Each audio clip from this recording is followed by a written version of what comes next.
Okay, so the reason I'm going to get everyone in their feet is, once again, not being weird, but I want to see everyone's feet.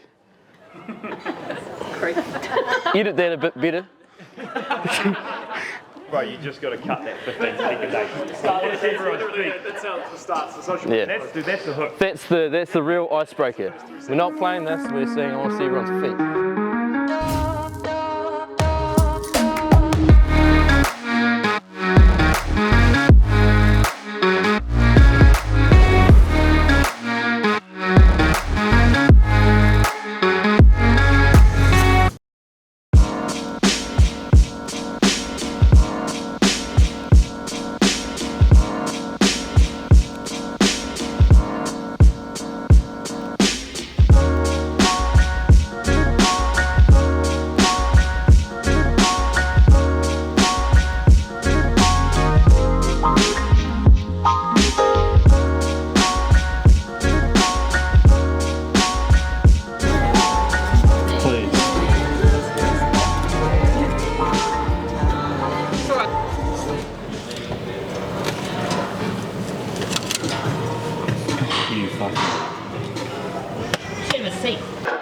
Best of 3, if you lose, sit down and we're going to find out who's best.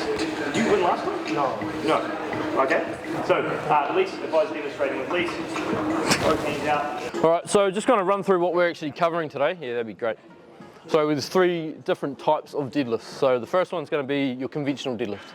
Okay, so it's a multi-joint extension. Your second one is an RDL. Okay, so that's prioritizing the posterior chain. And the last one is a sumo deadlift. Okay, I don't know if it's just a change of stance where we're going for more of a narrow stance to out nice and wide. So who's currently doing deadlifts in their own programming at the moment? 1, 2. Why not? Right, you come to the right, but I've seen you lifting some big tin. Would you say a conventional deadlift is a push movement or a pull movement? Pull. Pull? Have you been looking at my notes? No. Correct, it is a push and pull, so it's equal parts push and pull. You're thinking you're pushing with the legs and you're pulling with the hips. With the RDL, for example, that is posteriorly dominant. Okay, so basically we are focusing on the hamstrings and glutes because we are taking up the knee flexion, which is this movement here. So an RDL movement is just from the hinge of the hip. Okay, so you're pushing the bum back, just dropping down. There's no leg drive, flexion or extension. A regular deadlift, you will have some hinge. With a sumo, you are shifting to more of an upright trunk angle, which completely changes the muscles that you're activating. Okay, so conventional, you've got 1, 2, 3, relatively even. RDL, okay, knees go back, 1, 2 primarily. And a sumo, trunk angle changes to here, 1 primary, secondaries 1, 2. All of the deadlifts carry the same exact components. All that's changing is the hip angle. Why would we use deadlifts? Anything. Strength, what's that? Correct, yep. Strength, hypertrophy, power, all these components working with the deadlifts. There's also a huge technical side of it as well. It's not just, oh, I'm going to see a bar, I'm going to lift it off the ground. There's so many different components you've got to think about, whether it's your foot position, your knee angle, your hip angle, your shoulder angle, retraction of the shoulder. Body awareness is really, really key. And if you are relatively new to training, the awareness of your body is probably one of the harder things. I mean, anyone can pick weight up off the ground. Whether you're doing it efficiently and correctly is a completely different thing. In the most respectful way possible, can everyone take their shoes off? Not trying to be weird.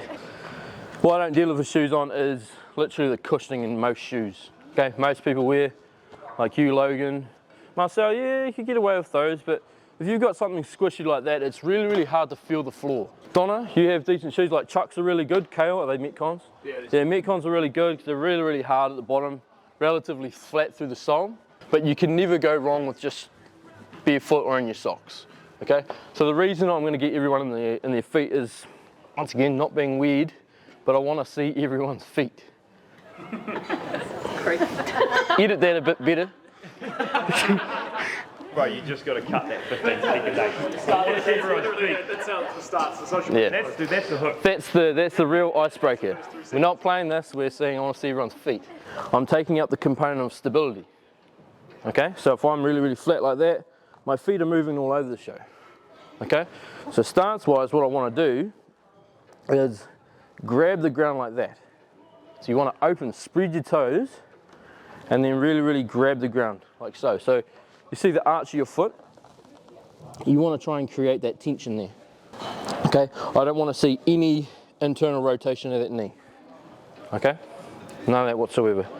In my opinion, everyone has their own opinion on it, but in my opinion, a narrower stance would be more optimal for a heavier conventional lift. And at least if you come here, if you'll notice, obviously my shoulders are a lot broader than Annalise's, but our hips are relatively the same width.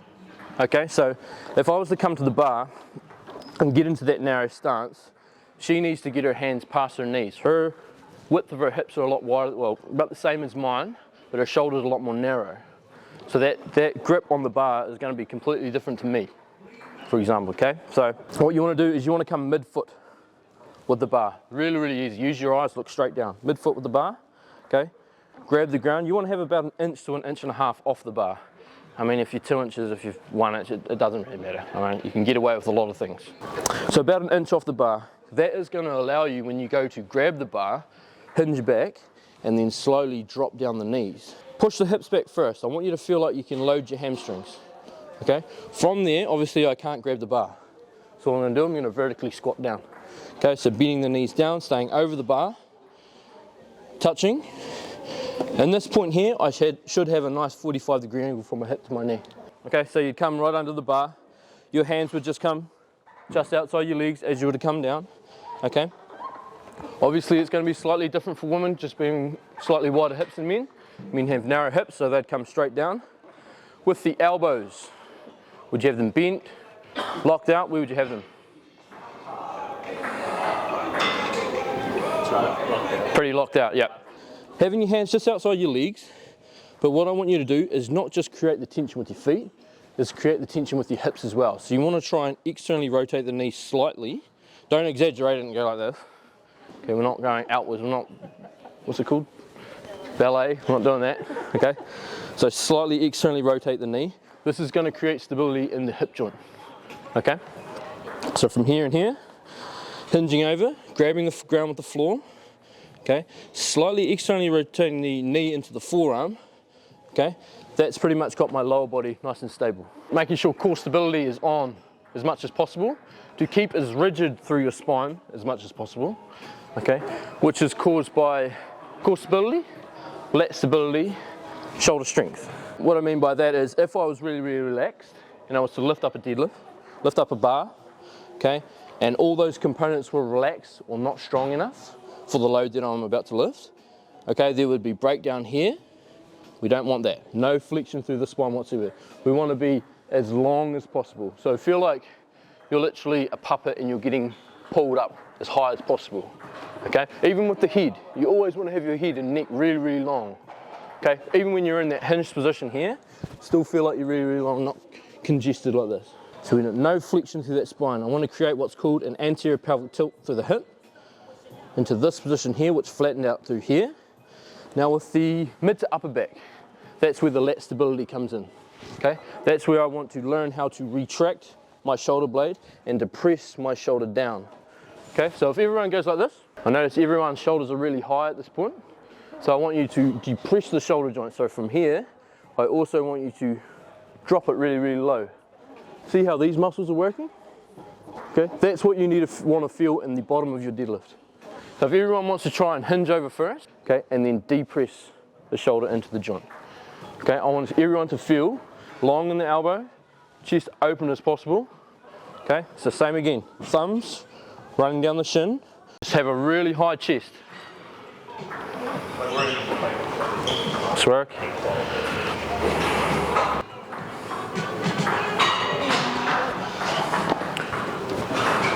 So try Lisa from there.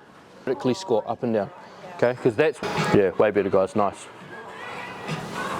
Nice Joel, you're a natural. Alright. Oh shit. I'm getting absolutely beaten up. I'm just trying to do a service here, mate. All I'm looking for is what's called preloading of the deadlift. Alright. So everyone can hear this. Okay. I don't want to hear any of that when we're deadlifting. Preload, so I'm actually going to vertically squat it up without taking it off the ground. So into this point here, in, take it off, silent lift up, okay? Trying to lift the bar as quiet as possible. Nice curl.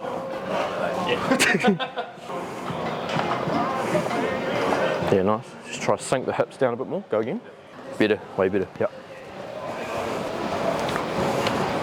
Right, load the bar and lift. Yeah, man, nice, good. Okay, so if everyone gets on their knees and hands. Okay, so the cat-cow, if you haven't done this one before, okay, so the first one is raising the back high.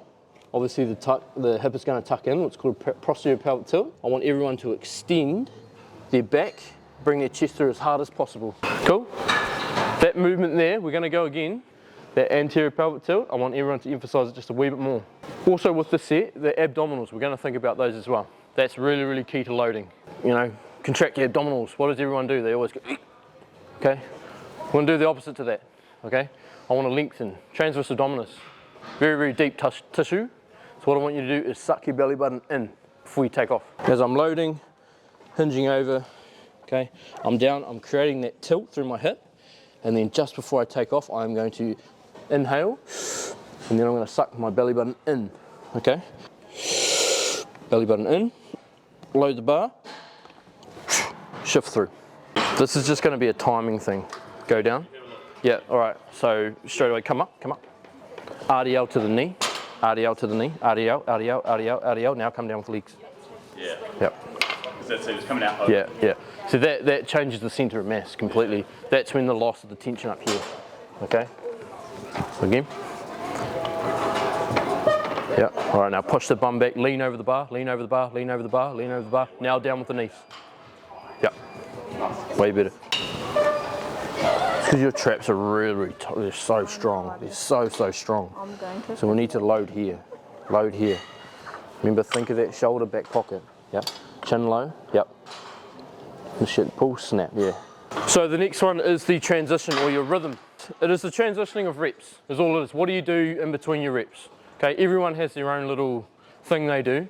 What I do myself and what I do with my clients is I try and teach them that each, say if they've got a set of 8, they've got 8 single reps they need to reset for each time. If I'm to go down, set into my rep, okay, I go, tension on, lift come through, okay, drop the weight. I'm not just going to go straight again, okay, I'm going to completely reset and do another single rep. Okay, I'll come down, take the slack, up, down.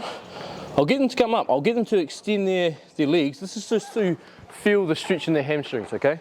So when I get up, okay, and then I'll pull myself down into the bar to create the strongest position that I can feel, okay? You can feel that green zone yourself, okay? I can't, like, mine and yours will be completely different body types, different heights, okay? So mine will be completely different to Joel's. I want everyone to do their rep, okay? Come up with their rep, okay? Come down into their set position, come up again, and then bring their body into a strong position. When they feel they're in their strongest position, that's when I want you to lift, okay? All right, down the bar. All right, completely reset the rep, yep. Down, tight, go again. Perfect, nice.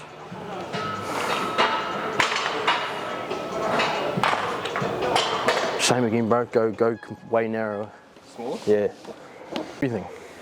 Your angle, every time you go down, bro, you go so low, you go so deep into it, that we just can't, it's just emphasizing your quads so much. Yeah. So you just need to come up just a fraction to get that third engagement of hamstrings and glutes. Can you take a photo, Joel? Go from there, load the bar. Kale's a strong dude. I'm seeing some shaky legs on that. Extend more, yep, bum down a fraction. Yeah. Yep, go a bit more. There. All right, open up the chest, chin down. Yeah, nice. Like that. Yeah, completely.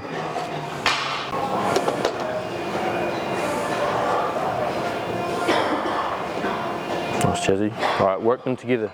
What I'm seeing at the moment is extension here. Well, you're going. Yeah. All right, you're breaking into like an aggressive amount of 2 parts. Okay, so try and merge the 2 together a little bit. So legs, engage the hips to come through at the same time. Bum down a bit more. Yep. All right, legs and hips work together. You feel like you're getting snapped straight. Way better, yep. All we did is we just lost the tension up here a wee bit. Yeah. Okay, so just try and bring the chest through a wee bit more. Yep. That's good. Yep, way better. Down into your strong position, tension on the bar. Cool man, yep, nice.